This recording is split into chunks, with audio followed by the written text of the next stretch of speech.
purple party people at? Where they at? Get down.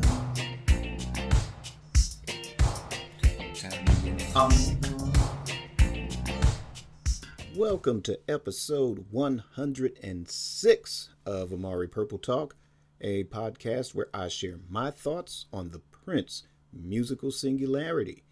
I'm Richard Cole, Imaginationist, comic book myth builder, and the Vic Sage of Funk. Thank you once again for tuning in. Please leave your comments in the comments section below, and please download on your favorite podcast platform. If you're listening on YouTube, please like and subscribe.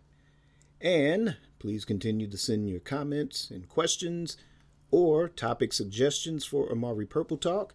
And how you can do that is by clicking the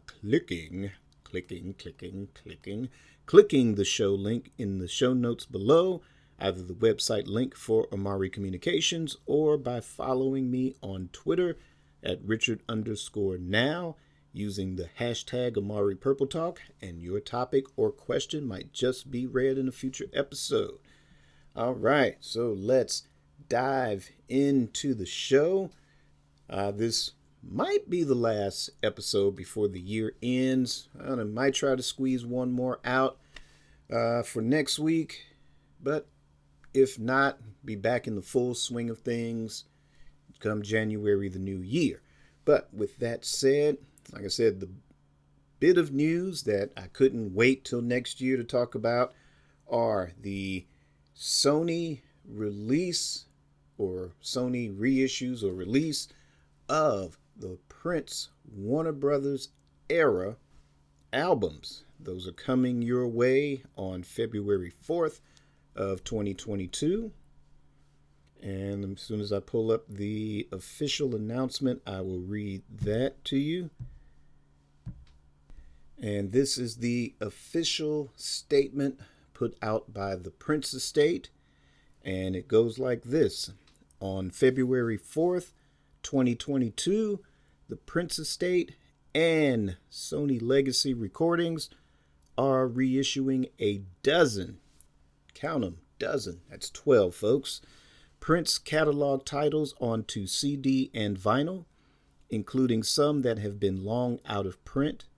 The reissues span 2 decades of Prince's early recording career, beginning with his debut album, For You, and including chart-topping Hits 1 and Hits 2 compilations, and his final album for Warner Brothers Records, The Vault, Old Friends for Sale.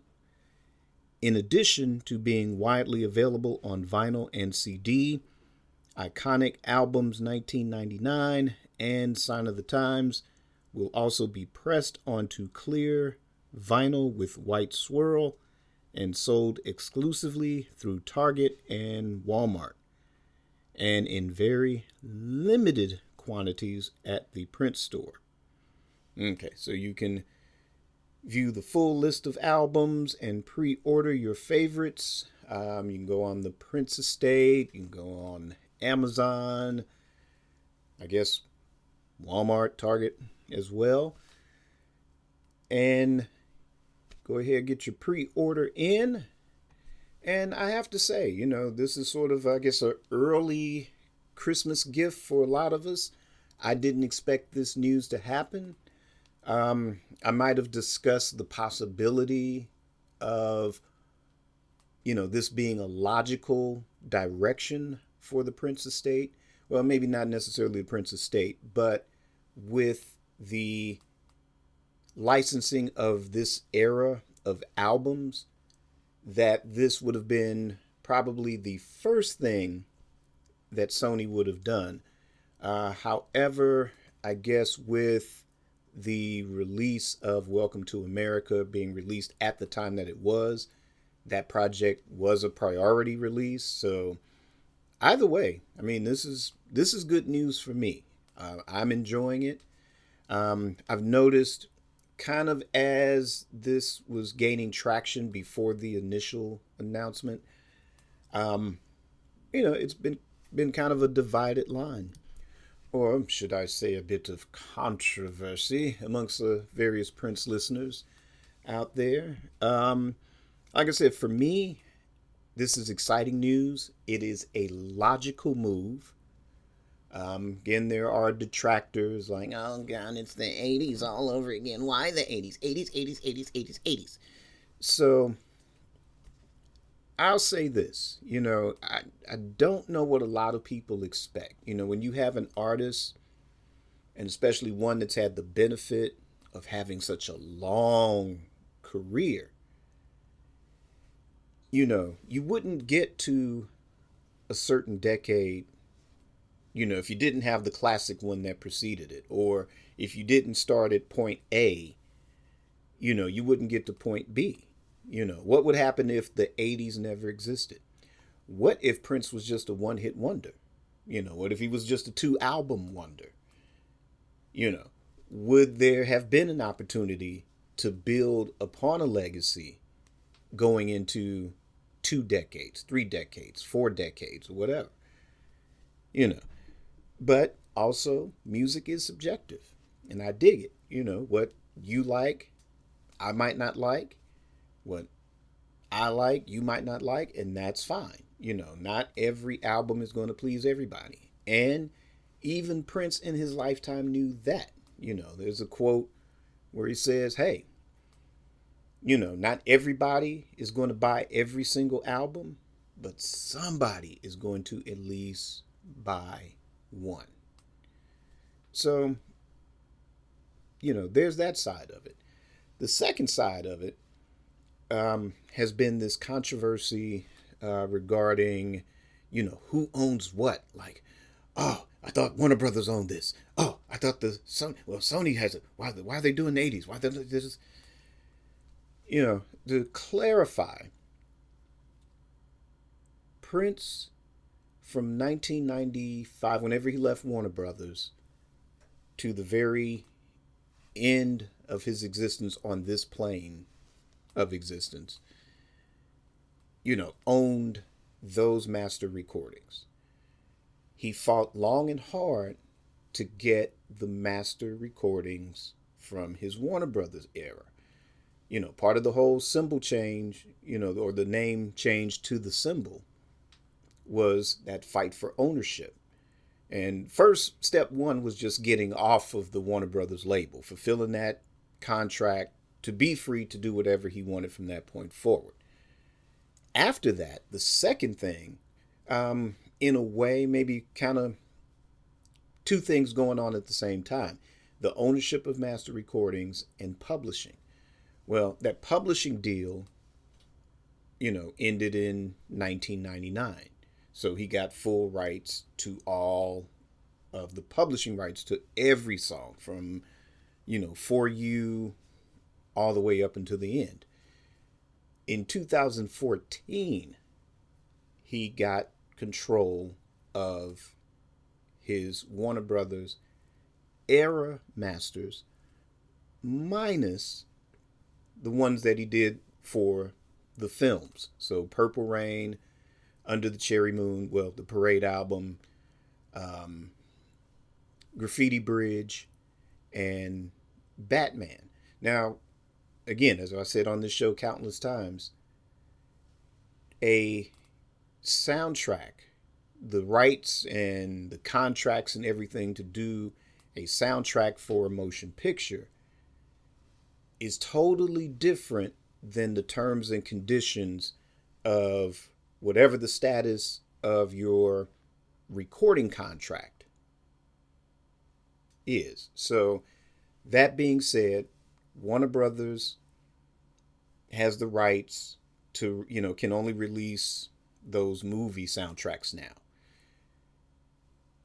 Now, post 2016, where, the estate is trying to sort all this stuff out, and, how do you move forward now? You got control of all these recordings, the master recordings, the stuff in the vault, folks. That too. So if those that remember initially, now there's a big publishing deal with Universal that exists. So basically what that means, if say, if I wanted to use Let's Go Crazy to promote Amari Purple Talk, and I want to use Let's Go Crazy, I can go to the estate and say, hey, I want to use Let's Go Crazy. Can I do it? And then we do it. We figure out who gets what. They get a certain percentage, or they get a lot of the percentage, or they get something up front. That's the terms and conditions for them allowing me to use Let's Go Crazy to promote Amari Purple Talk. Okay, so not only that, here's where it gets tricky. So, say they allow me to use the song, but I can't use the original recording of it because they control that master tape.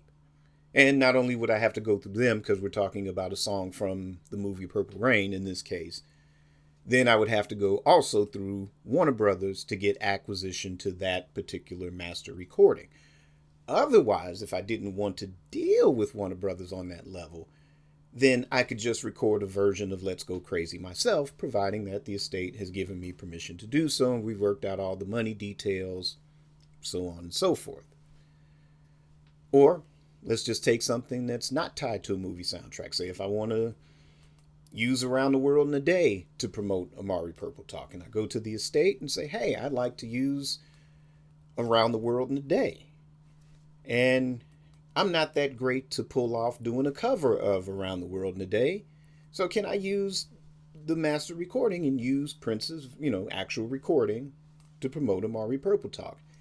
If they say yes, and again, we're working out the details, not only the publishing, how much they get for that, then there's the licensing of that master recording for me to utilize that for promotional purposes. So that's Music Business 101, or Show Business 101.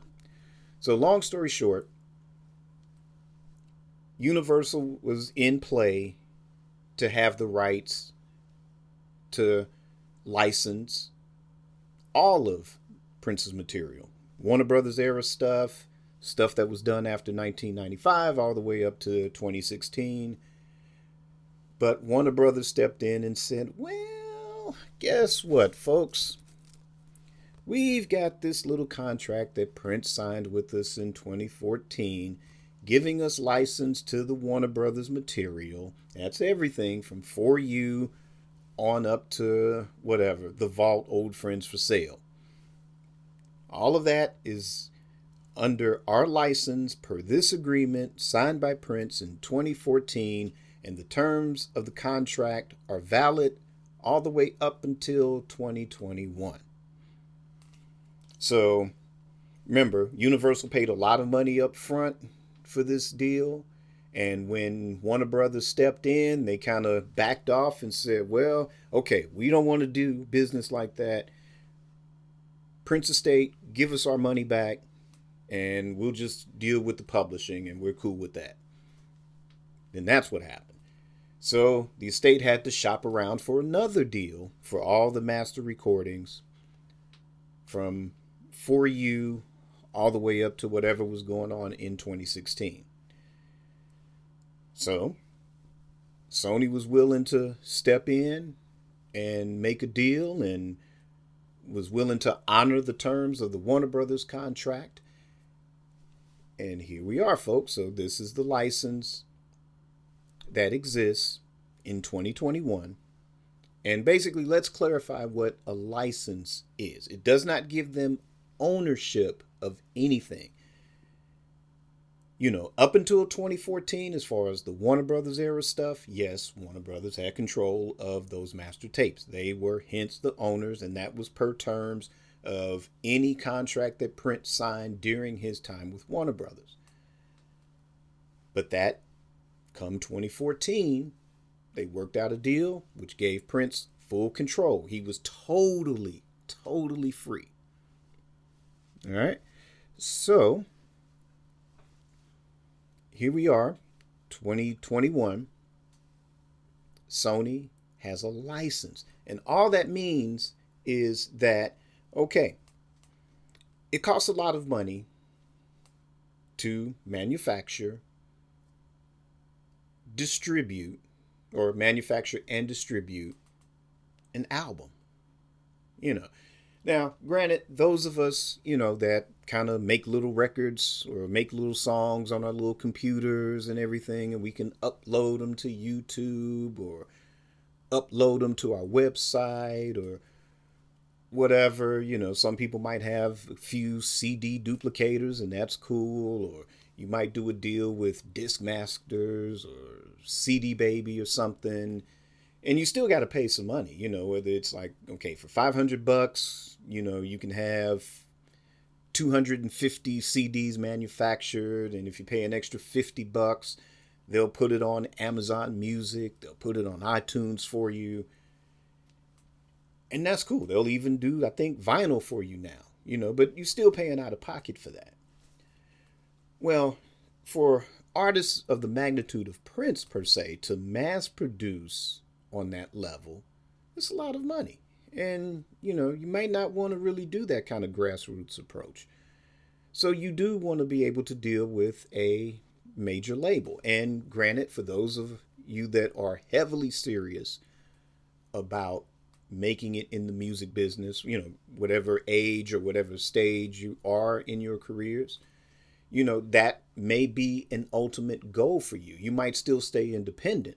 But if a major label sees you moving, 10,000, 20,000, 30,000 units on your own, then they'll look at you and go, oh, okay, well, we can finance that. We'll tell you what, you still own your masters, but we'll market and distribute that record for you and get it into all the stores and promote it and do all this stuff. And they get a cut, but you get an even bigger cut. If you do your contracts right, if you do your deals right, folks. So basically, that's basically what a license is. It doesn't give them ownership. It just means that they exclusively can manufacture and distribute those master recordings, in the form of albums, vinyl, CD, cassette. They can get it up onto iTunes. They can get it on Apple Music, Qobuz, Spotify, Tidal. They can get it out there, and all you do is sit back and just record the music, and collect your royalties. And again, collecting a bigger share of the royalties as opposed to trying to get your demo heard by the major label. You might get lucky and get signed, but then your contract is going to be where they initially, especially if you're starting off, own your master recordings, and you're getting 2 cents per album.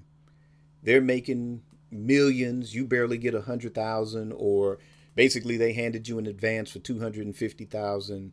And even if you recorded the album in your little home computer, you done blew the money buying a brand new car. You done bought, you kicking it, had a big party, pool party with your friends. You done blew through that advance. And if that album doesn't sell what they think it should sell, then either A, you getting kicked off the label with no money, or B, you're going to owe them money off of that next album. So you might not see royalties for a good long time, if you're lucky. So that is the difference between licensing and ownership and signing a major record deal. And all of these things, Prince has run through the gamut, sacrificed a lot, worked hard, had ups, downs, highs, lows, great 80s period, great 90s period, great musical period in the 2000s, and got ownership. Just unfortunate he didn't live long enough to fully enjoy that power. So now, here we are, 2021. Sony has official license.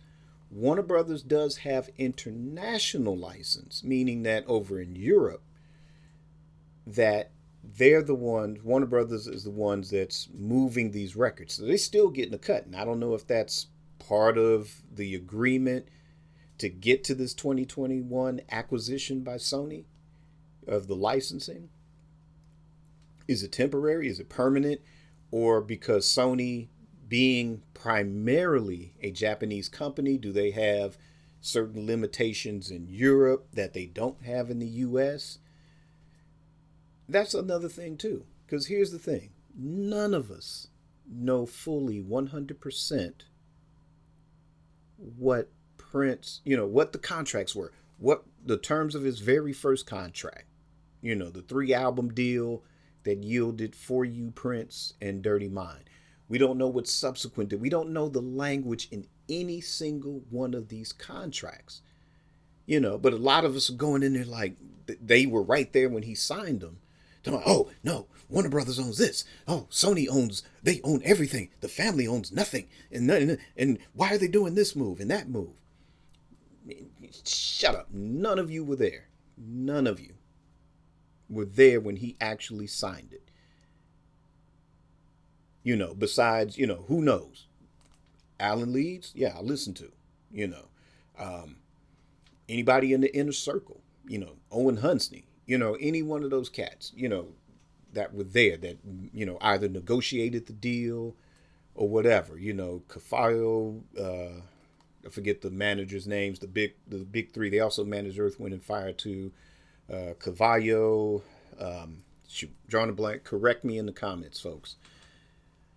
They know what those deals were. They were the ones in those boardroom meetings negotiating that, on the phones negotiating the terms, nitpicking over the decimal points, or points for, per royalty, that type of thing. None of us that sit back and listen and enjoy the music or inspired by the music, we have no right to lay claim onto what was actually signed. But those of us that have at least a basic knowledge of the record industry, that's how, when we read these things, that's how I interpret it. That's how I break it all down with that. So that being said, the estate owns everything. They have all the master recordings. Everything in the vault, they own it. This is just the thing because, like I said, they don't have the, maybe not the know-how or the representation. Maybe they might have Primary Wave now calling some shots. But, it's a lot of work. And a lot of people like me, I would love to just focus on being creative all day, every day, and not have to worry about business, not have to worry about business plans, operating agreements, copyrights, trademarks, all of that. I would love not to have to deal with that. But especially if you're making little music on a computer somewhere and it's just you, or it's just you and a couple of people, and you don't have legal representation. You don't have a publicist. You don't have somebody to go market this stuff, or you don't have a lawyer in place to do all this stuff for you, on a consistent basis. Then yeah, you need to know this business, because again, that's the difference between you getting 2 cents a record and they own whatever label, whether it's independent or major, and they own all your master recordings, and they own your publishing, and they own your likeness, and they own your name, they own your trademarks. They get a percentage of your touring, all of that, and being in a position to where you move in units yourself, to where you're on their radar and you have the power to say, hey, well, I want to do this deal, or I could still make $7 a record. And even if I sell 30,000 copies, I'm still making more than signing with you. That's the fundament. That's the difference. That's the difference in it. So all of that to say, these remasters, they're not remastered, but these reissues are, exciting to me. Like I said, I grew up, born in 66. So I'm a kid in the 70s. I'm a teenager the first half of the 80s. I'm an adult the second half of the 80s. Late 20s, 30s into the 90s.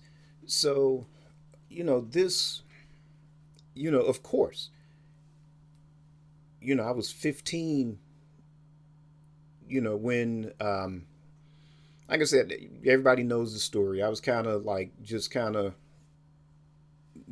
kind of not really into Prince per se. Like I said, I always heard Soft and Wet, just didn't know who he was. Uncle tried to get me to listen to the second album, and I just didn't want to be bothered because to me, Off the Wall by Michael Jackson couldn't do any wrong. Didn't want to be bothered. Friend of mine brings over Dirty Mind, early part of 81, mid part of 81. And just by giving it a chance, just by actually listening and giving it a chance, then here I am today. Like I said, if it wasn't for giving that album a chance, I probably wouldn't be as close with the friends I have now. There's people I never would have even bothered to meet that would have, that have become good friends. Definitely some folks out in California that, if it had not been having Prince being that common denominator or that central influence, that wouldn't have happened. There's adventures in life, ups, downs that I wouldn't have had that would have brought me here to do this show practically every week and have the enjoyment of talking to you every week, experiencing other podcasters and becoming friends with them and being on other shows and stuff. That wouldn't have happened had I not given that Dirty Mind record a chance. And I'm not knocking people that's like, oh, I'm just into the 80s. Oh, I'm just into the 2000s. But when you're dealing with an artist with that magnitude, they're running the gamut. And again, it's not friend business. It's show business. It's the music business. And yeah, you want to reach the widest possible audience you can. And to me, Sony has done well with what they did have in hand when they didn't have the Warner Brothers stuff. I mean, they should put out more 90s. You got Up All Night Alone. You got the Rainbow Children. You got Ultimate Rave. Those are beautifully packaged CDs. The vinyl is magnificent on those. You got Emancipation on vinyl. So where are you coming from with they're not doing enough for the 90s? Okay, so we hadn't got a box set, but we did get an album that none of us knew about just this year with Welcome to America. That was a big surprise. And believe me, that was what, 2011? That wasn't no 1986. Whatever it is. It wasn't that. So no, I mean, but like I said, if it wasn't for that classic era, there'd be no 90s to talk about. If it wasn't for that classic era, there'd be no 2000s. No, we wouldn't be buying Welcome to America in droves. There's a fantastic artist that's only had about 2 or 3 albums in his entire career. It's a cat I want you guys to look up. His name is Shuggie Otis. And probably the album I would recommend you listen to is Inspiration Information. This cat was Prince long before there was a Prince. This cat was around. This album was like maybe 3, 4, 5 years or so before For You. So while Prince was still in junior high or high school, Shuggie Otis dropped this album. And I mean, it's got some little Sly and the Family Stone flavor. You might know the song Strawberry Letter 23. He was the cat that wrote that. It's on that album. Of course, the Brothers Johnson covered it and made it the hit for them. But that's Shuggie Otis' song, And, there's not enough in that catalog to say, oh, I prefer Shuggie Otis' 70s period to his 80s period. Prince could have easily ended up in that. He could have easily been another Shuggie in that regard, and that's not putting Shuggie Otis down, or Prince could have had the, position of a D'Angelo to where you get an album every 10, 15 years. like that, to where you can't have that debate. You know, with D'Angelo, there's 3 albums. There's Brown Sugar, there's Voodoo, there's Black Messiah, and a bunch of little guest shots on other people's records. So there's no debate. You just take D'Angelo at face value. And we should all embrace Prince like that too. You know, again, have your favorites. Have your favorites. It's cool. But, you know, let's not ruin it for everybody else. You know, it's just kind of like, you know, if to me, if they drop a Planet Earth Super Deluxe Edition, I might sit that one out. But it depends on what you put with it. If there's some stuff in the vault that's like makes me go, oh, you should put that on the album, or that should have been on the album. You know, take off, you know, Lion of Judah and put this song on there. That would be better. You know, but that might be the one I might sit out. But I'm not gonna, if you post like, hey, you know, Planet Earth is my favorite album, I'm giving you your respect. I'm showing you your likes on, you know, social media, because you celebrating what makes that artist tick for you. You know, I'm not going to be like, oh God, you're talking about Planet Earth. Oh, I hate that album. Oh, it's not. No, I'm going to celebrate that. You know, me on the other hand, there's only really 2 songs that I like on Planet Earth. You know, and I give it a listen every blue moon to see if I can change my mind. You know, like 3121 wasn't a huge favorite, but participating in that Twitter thread opened my eyes to a lot of it, and a lot of stuff I didn't know about what was going on during that time. You know, so now I embrace it. You know, to me, I like musicology better, but now 3121 is just right up there with musicology to me. If not, it edges it out now because of the, you know, what I know about that album that I didn't know, and again, giving it a chance. All right, so this isn't going to be a lecture on, you know, why you should like a certain era or embrace all eras. We're going to focus on these reissues.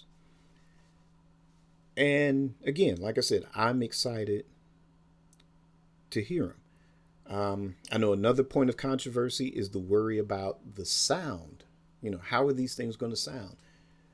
Because whatever battles were going on between Prince and Warner Brothers, especially when it was really heated and it was really tense, even once he left the label, because it was still a fight for those master recordings. He owned the publishing, so that gave him a certain amount of veto power when it came time to say, hey, you know, let's reissue these and let's remaster them. You know, because now when you get to the mid to late 90s, you're getting into things like 16-bit remastering, 24-bit remastering, and stuff. And no, Prince has certain veto power. Case in point, Prince Ultimate, that compilation was supposed to come out the same time as 3121, but Prince was like, no, I'm dropping this new album.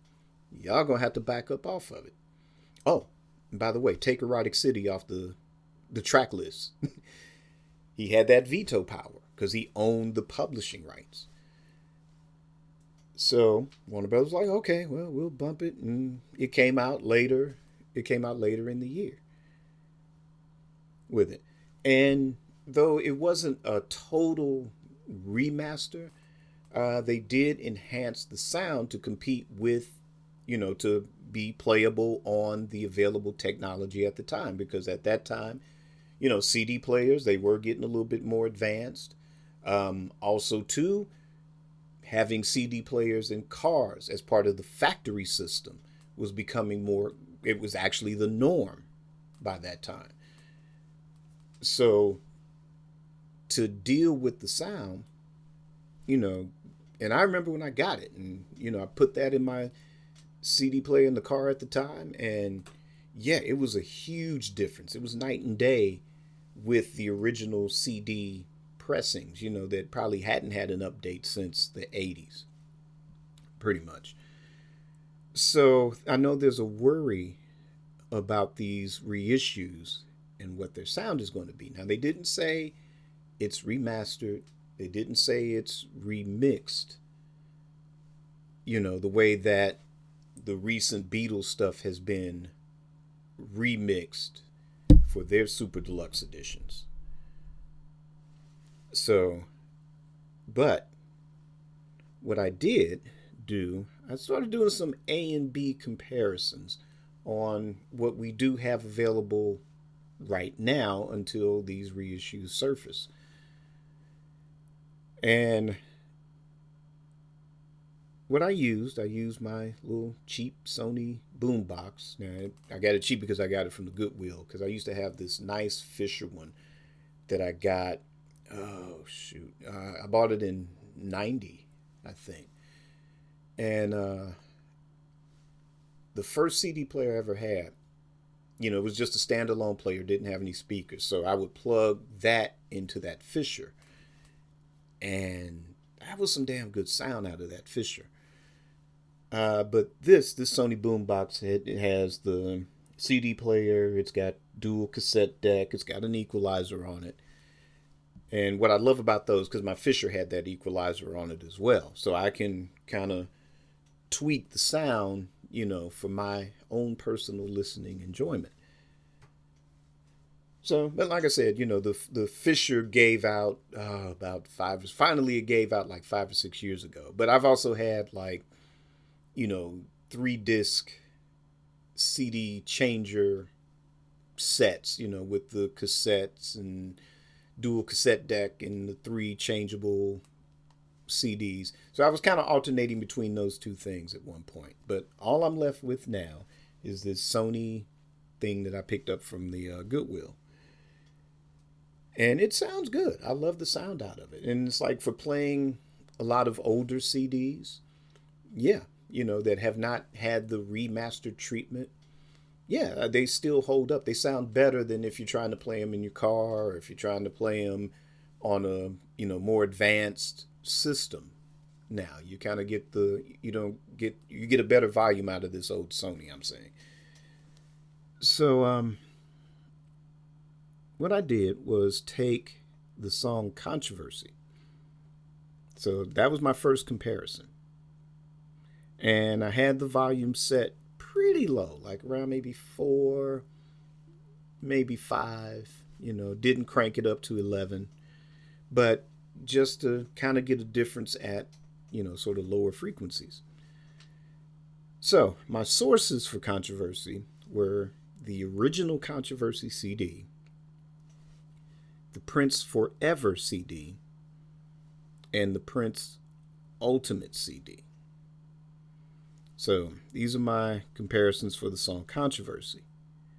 Now, of course, like I said, the original CD, even though I'm playing it on this old Sony boombox, it's very low in sound quality. And that's the big complaint for Prince's Warner Brothers era catalog. I don't know, up until maybe post Love Sexy or Love Sexy and after.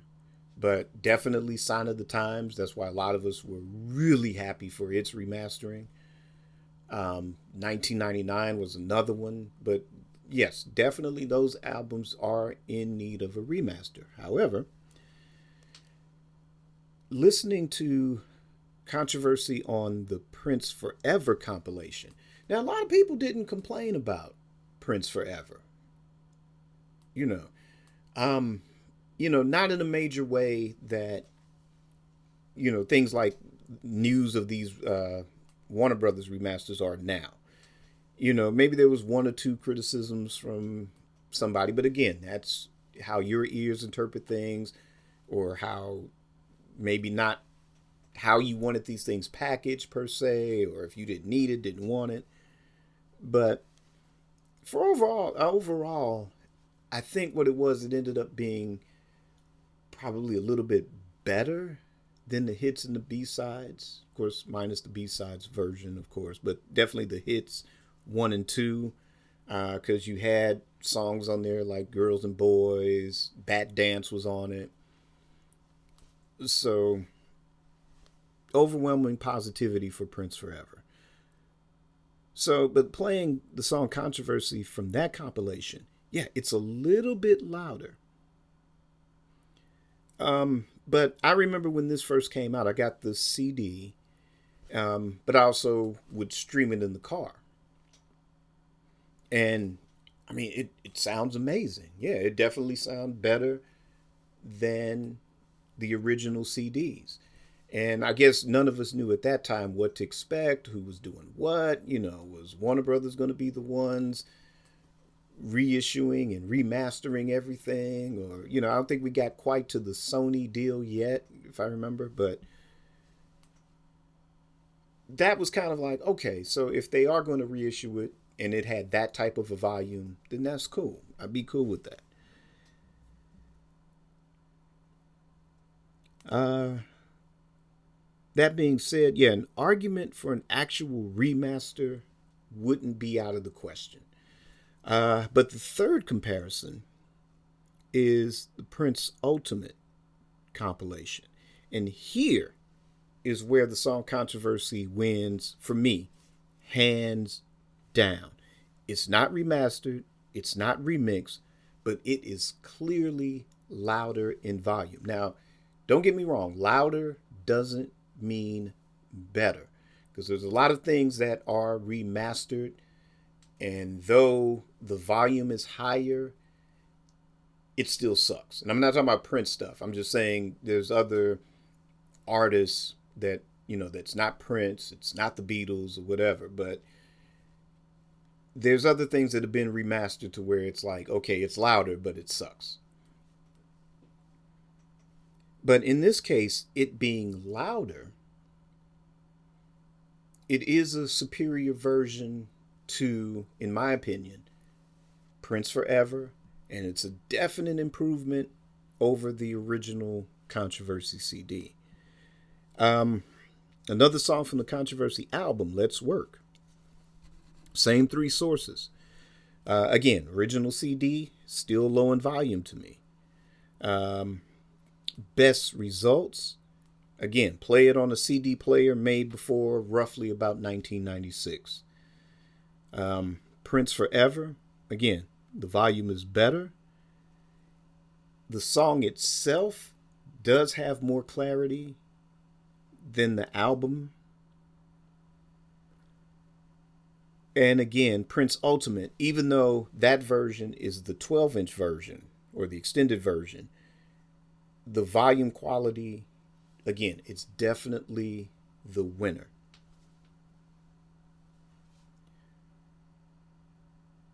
So also too, kind of going through a lot of the original album hits on the Prince Ultimate, it sounds great. Again, both in volume and range. Again, not exactly what you would get from a remaster or a remix creating a new master, but they're acceptable results, and it goes across a variety of playable media. Yeah, so those are my comparisons as far as hopefully what we're going to expect. I'm not expecting them just to rehash the quality of the original CDs and being sold an inferior product. Sony Legacy, like I say, if you're into other forms of music, if you have Miles Davis stuff that's been remastered and box sets and deluxe editions and all of that. The Hendrix estate, when the Hendrix estate made a deal with Sony after moving away from Universal, around 2009. You look at the quality of product. You look at Bob Dylan stuff that comes out. You go on their website and you see this, all these artists. I mean, the only person I think is getting the shaft is Michael Jackson, personally. And I think we just kind of know the bad blood, the history, how he left the label. And I think that even in death, they're doing these things just kind of out of spite. Even though the Michael Jackson estate controls all the masters, because I won't get into it, but bottom line is, I think that might be the case. But with everybody else, though, again, like I said, and Sony hasn't really even begun to flex their muscles with what they can now do for the Prince estate. They haven't even started. But like I said, if you want some really darn good examples, Miles Davis, Bob Dylan, Jimi Hendrix, just go and take a look at box sets, live albums, original albums, the sound quality, all of it. Just check it out. I mean, like I said, I don't think they're going to put out an inferior product. I really don't. Again, those that have short-term memory and forget, when all Sony had was the stuff from 1995 on. Look at what we got. Like I said, we got a Planet Earth reissue, Musicology, 3121, One Night Alone, Rainbow Children, the whole Up All Night set, Rave Into the Joy Fantastic. All of those were reissued. That was the first thing that they did under the license agreement with the Prince estate. Those were the first things that they dropped on it. And again, nobody complained about the sound on the CD. And I mean, I'm mostly talking about the CD. I'm not worried about the vinyl because Prince did authorize vinyl reissues in 2015. Those are now out of circulation. Those are now out of print. For those that's like, well, it's already out there. No, you might go to your local mom and pop record store and it's in the used bin or something, or they may have a few sealed copies brand new in the bins. But, you go to your big box, retailers, your Walmarts, your Targets, they're not there. Those albums are no longer there. It's just Purple Rain now. It's just 1999. And if you look closely, you notice that the vinyl for the 1999 Super Deluxe, it's sold out. They haven't manufactured anymore. But you can bet your bottom dollar at some point, it may not be this year, I don't think, but you can best believe at some point that 1999 Super Deluxe is going to be reissued under the Sony banner. And hopefully if they do it like they did the reissue of the Jimi Hendrix box set, the purple box, when they reissued that, they put 4 new tracks on it, 4 bonus tracks on it. So hopefully, we'll get something like that. But back to the reissues of the beloved 90s material and 2000s material. Those came out and nobody said a word. Nobody complained about the sound quality. People loved the vinyl a lot. I've got a vinyl to a few things. I didn't initially want to do the Emancipation one because I still have the original CD of that.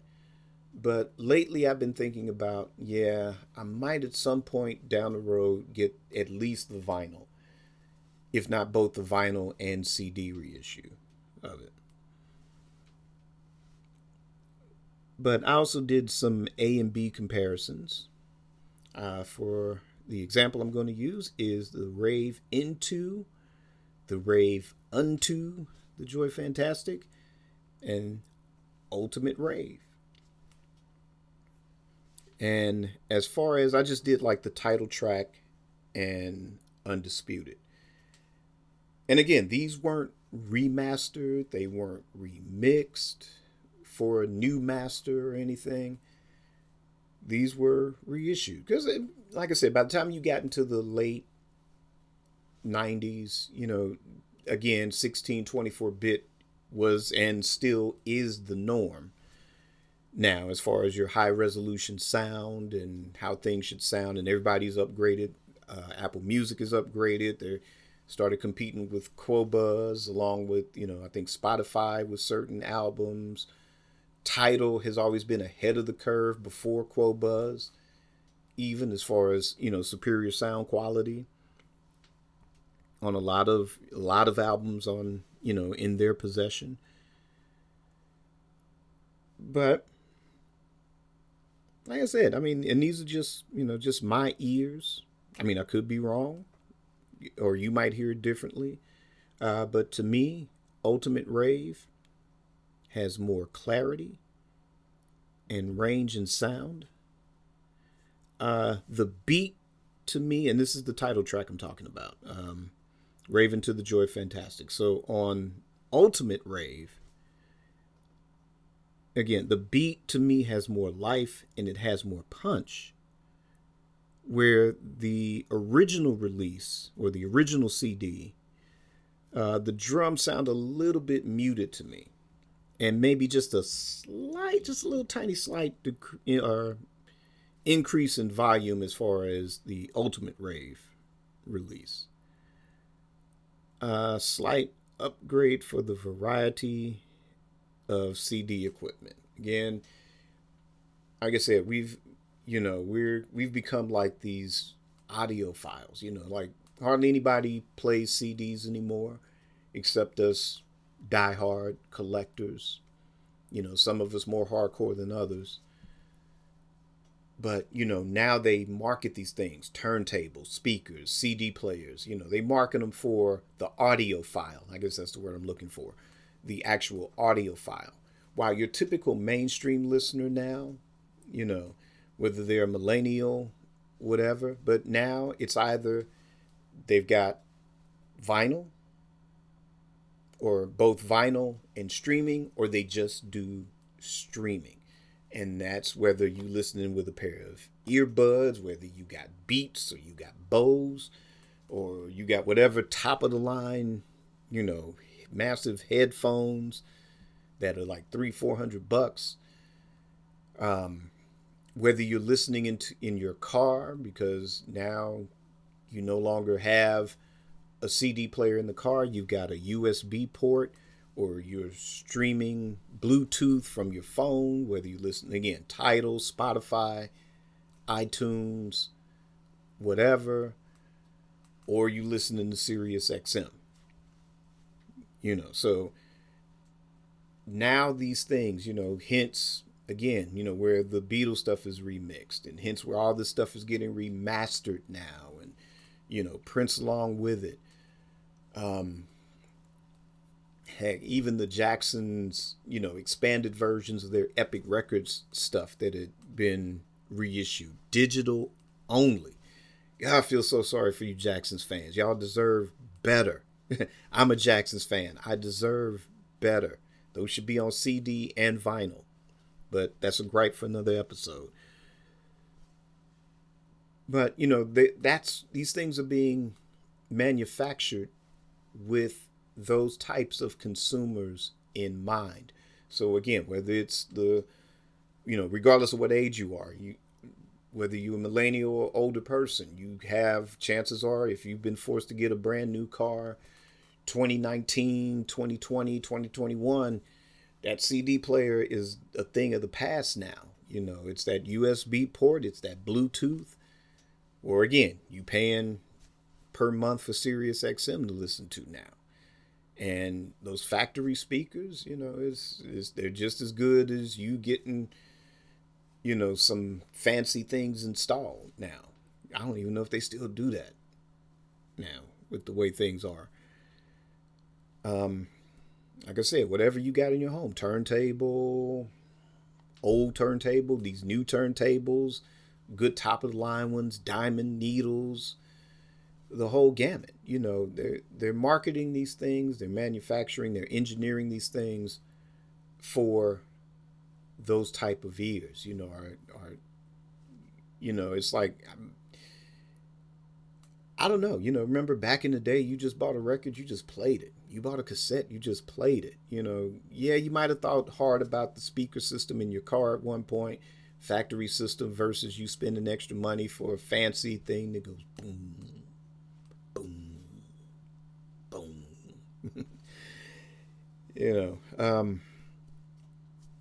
Yeah, I mean, it's a different world, and these things are challenging how we hear things, with all this remastering, all these nuances and subtleties. Do we need them? it's hard to say. A lot of it I enjoy. I mean, with the Sign of the Times remaster, I enjoyed hearing things that, even after 30 some odd years of having that record, you know, I it's like Sergeant Pepper to me. I never hear Sergeant Pepper the same way twice. Before the remasters and even after the remasters, I've never heard it the same way twice. And to me, great albums do that. I think Parade is one like that.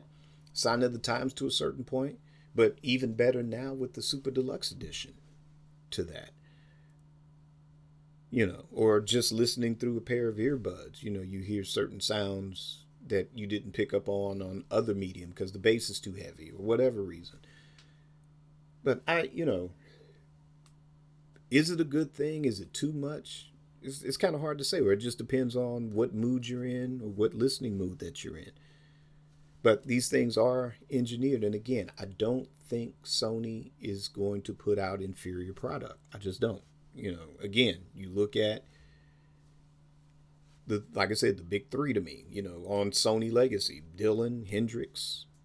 I guess if you want to count Springsteen, count him too. I don't know how much of his stuff is remastered, but definitely Miles Davis for sure. I'm aware of a lot of his stuff. I've got a couple of things of his that, remastered CDs. So, yeah, I mean, again, just give it a chance. Listen to it. As far as the results from listening to all this, the A and B comparisons, both rave, also controversy, to me, I feel this. The reissues probably won't be remastered. The reissue sound quality, in my opinion, if I'm going to have any high hopes, should be at least upgraded to match, if nothing else, the sound on the Prince Ultimate compilation, or at minimum, Prince Forever. And don't worry. We'll get these reissues. And if your favorite album, should it get a Super Deluxe Edition treatment, the remaster will come then. And that's the other thing, too. We all want, whoever our favorite artist is, we want everything. And we always want it right now. We want it yesterday. And we really don't get to enjoy what we get in front of us. And, hats off to the Prince estate and the balancing act between the two contracts up until this year. And props to what they've been able to do this year. And there's a lot of delays, industry wide. I read somewhere that Welcome to America, that was originally delayed. It was supposed to come out a lot sooner than what it did, hence making room for whatever Super Parades, Diamonds and Pearls, whatever the next Super Deluxe is, which is now bumped, which I'm guessing to probably later next year now because we have these massive reissues of the Warner Brothers era, coming off of February 4th. And Lord knows what's going to happen for Record Store Day, too. If there's any surprises coming up for that, too. But, we've gotten an amazing amount of product. Again, let's not forget Ultimate Rave and Up All Night and, whatever, Planet Earth, 3121, Musicology, Chaos and Disorder. They still owe us a few more 90s reissues, but like I said, let's all be patient. I know life is short, but let's live, let's enjoy the moment, let's savor the moment of what we're able to get now, let's celebrate it. And if you're not into it, you don't have to buy it. Or if your vinyl still holds up, if your CD, if you're still cool with that, that's cool. But I'm looking forward to this. I'm not sure what the packaging is. Is it, better liner notes? I'm all for that too. Lyric sheets? All for that too. Want to have something better than what it was. I know when I first read that Prince got ownership of his masters, I did the same thing that I did when I read that the Beatles stuff was getting remastered in 2009. I sold those 80s Beatles CDs because I mean they were cool for the medium that they were on, but again, in this age of 16 to 24 bit, yeah, they were in bad need of remastering. Those CDs were, and yeah, I sold them off because it was like, nope, getting rid of those. And when those 2009 remasters dropped, over I forget how over time ended up getting them all. And same thing with Prince. I mean, that's junked a lot of those original CDs because it was like, no, I want the remasters. I'm tired of listening to those on inferior, the inferior sound quality on those. And even once I did it, then I kind of thought, wait a minute, this is Prince we're talking about. This might not be as easy of a release as we might think, because look how long it took to get the Purple Rain remaster. Because that was the first thing that was announced when he got ownership. It was he'll release Artificial Age and Electrum Plectrum, two brand new albums, but deals have been made for whatever compilations and deluxe editions, remasters. Those things were mentioned in the article. And Purple Rain was going to be the first one announced. And we waited, we asked Prince. Prince said, talk to Warner Brothers, ask them. And I was like, well, it might not be. I think I might have made a mistake here, but I would trade all this super deluxe editions and all of this just to, again, have him back making more new music. Actually, because we would still have the old records to reminisce. So for me, that being said, again, I'm excited, and I'm gonna try to get the CDs, like I said, to kind of fill the gaps of I still have a lot of the stuff on vinyl. Um, a lot of it still plays well. I mean, nothing's really scratched or worn out, but to replace missing CDs, um, definitely for sure to kind of refill those gaps. Um, and maybe somewhere down the line, just get the vinyl, just to have brand new vinyl. And if you like, leave me a comment or send an email or whatever. Say, hey, I want you to do some A and B comparisons. Compare the CD to the vinyl. Compare the new vinyl to the old vinyl. Or just do reviews on, whatever I get, whether it's the CD or the vinyl. Just if you want to see videos on that on YouTube, definitely let me know. Leave me a comment and let me know your thoughts. And that is it for this episode. Like I said, can't say it enough. I'm excited. So I'm looking forward to see what the packaging is going to look like.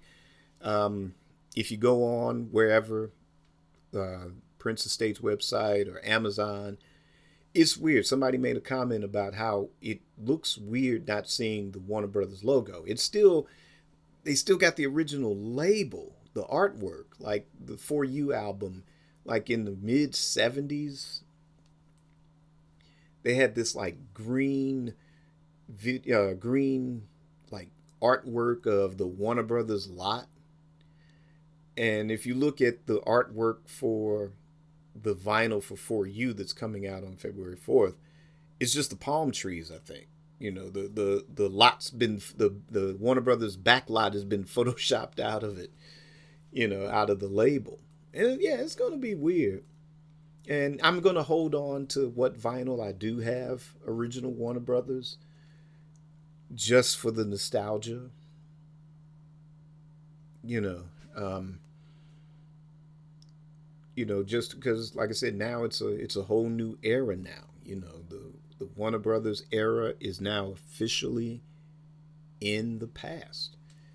And, that could have been a reality for Prince, had he gone on. He could have taken his masters, after 2021 and gone elsewhere. Or he would have tried to, bet your bottom dollar, probably would have tried to set up a distribution to where NPG was just going to be distributing, the classic era stuff, and it wouldn't have Warner Brothers on it. It would be redesigned somehow, some way. Who knows?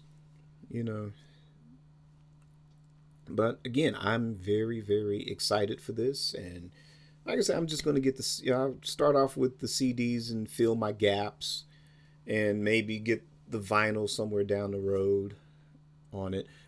Maybe get a Lovesexy on CD, because I'm thinking that now the sequencing, the songs are individually tracked now, so you're not forced to listen to it. I know you can on streaming. You don't have to be forced to listen to the whole album beginning to end anymore. You can kind of cherry pick your cuts now on Lovesexy. But yeah, that'd be cool to have that CD, because I still have the original CD. I've got the vinyl for Lovesexy also. So if I want to cherry pick, I could do that on the vinyl, but I can't do that with the original CD. But it would be cool to have one where, if I want to shuffle, or if I'm just in the mood to hear Anesthesia, if I'm just in the mood to hear Dance On, or if I'm just in the mood to hear Positivity, I can do that. So cool. And if you notice,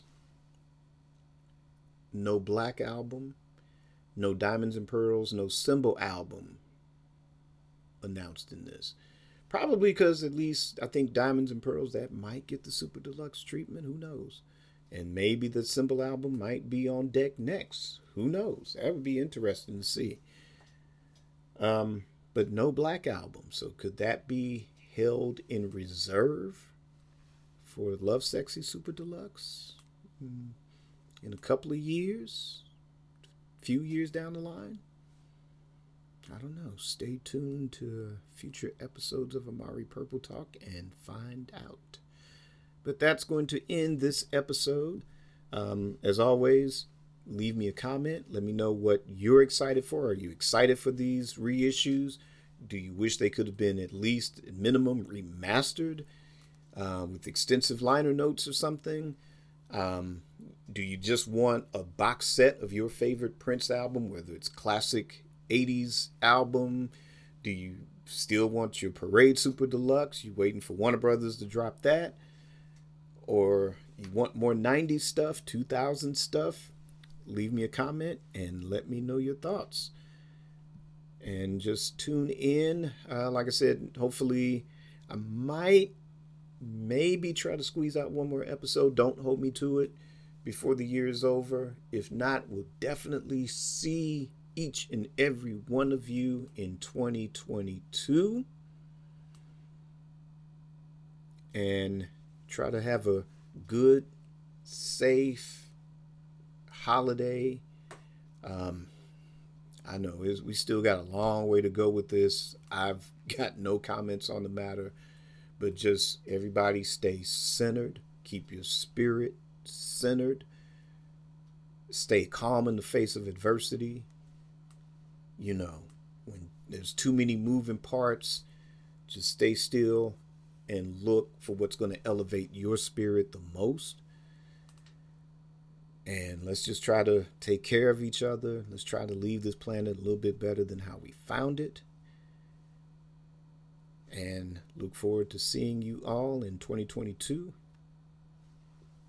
Until then, just be peaceful. Peace and love. See you 2022.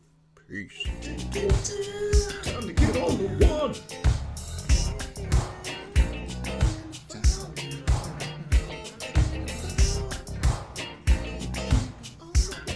Keep it on the one.